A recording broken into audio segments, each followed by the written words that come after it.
maa min mako b'a la ka nafolo yɛrɛ sɔrɔ teliya la ka nafolo sɔrɔ karabali la ni kuranɛ jɛlen nɔgɔ t'a la konsigasi t'a la n ye sura kelen d'i ma kuranɛ kɔnɔ iza wakati sura don yaku iza wakati ale ye sura ye kuranɛ kɔnɔ a bi nafolo lase adamaden ma i mako bi nafolo caman de la k'a dada ɲɔgɔn kan iza wakati baara de b'a kɛ o tuma ale iza wakati baara an b'a kɛ diɲɛ bɛɛ ye i kɛra cɛ ye o i bɛ se ka iza wakati baara kɛ i kɛra muso ye o i bɛ se ka iza wakati baara kɛ i kɛra denmisɛnnin ye o i bɛ se ka iza wakati baara kɛ i kɛra maakɔrɔba ye o i bɛ se ka iza wakati baara kɛ i bɛ diɲɛ jamana o jamana bɛɛ bɛ se ka iza wakati baara kɛ yaku baara in bɛ kɛ 30,000 nka i bɛ 15,000 sara fɔlɔ ani ka sɛsɔngɔ 1,800 sɛden 3 de bɛ san an b'a kelen kelen bɛɛ san 600 o den 3 ye 1,800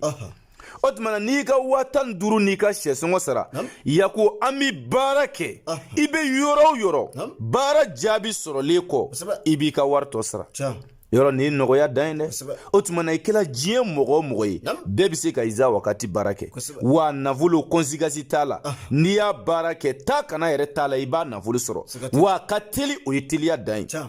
yaku ni ala yɛrɛ y'i da nafolotigiya kama siga foyi t'a la bilahi k'i to gɛlɛya kɔnɔ n'i ɲɛsina iza wakati baara ma o y'i ka fantanya bannen ye ne bɛ to k'a fɔ a ye fantanya kɛlɛ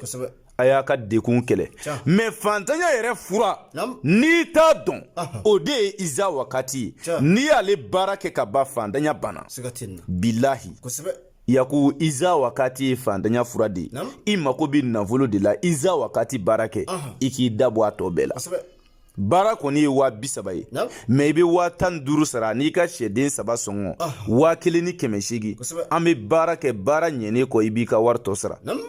maa min mako bi iza wakati baara la walima ɲininkali gɛrɛ de b'i bolo i bɛ se ka weleli kɛ +223 72 24 02 98 n bɛ segin a kan +223 72 24 02 98 yaku n'i ye weleli kɛ nin numéro in na ni ala sɔnna i ni garibukɛ bɛ ɲɔgɔn sɔrɔ wa o bɛ k'i ka solution ye yaku n'i nana ya ka ban e tɛ taa maa gɛrɛ fɛ yen bilen digi da ye dɛnɛ ye o dɔnnibaa bɛɛ dan ye kuranɛ ye o tuma na moriw ka terminisme komi an tɛ se faransi la yaku moriw danyɔrɔ o de ye garibukɛ ye i y'a faamu kana ko n bɔla Konate fɛ yen a ma ɲɛ n taara karisa fɛ yen o tɛ fɔ anw ma yaku n'i sela ka ban solution de sɔrɔlen filɛ i ka ko la wa i ka kow ɲɛnabɔlen n'a y'a sɔrɔ gɛlɛya min b'i kan yaku o y'o ban dɔ ye n'a y'a sɔrɔ fantanya min b'i la o y'o bannen ye i y'a faamu o tuma na anw ye jɔn de ye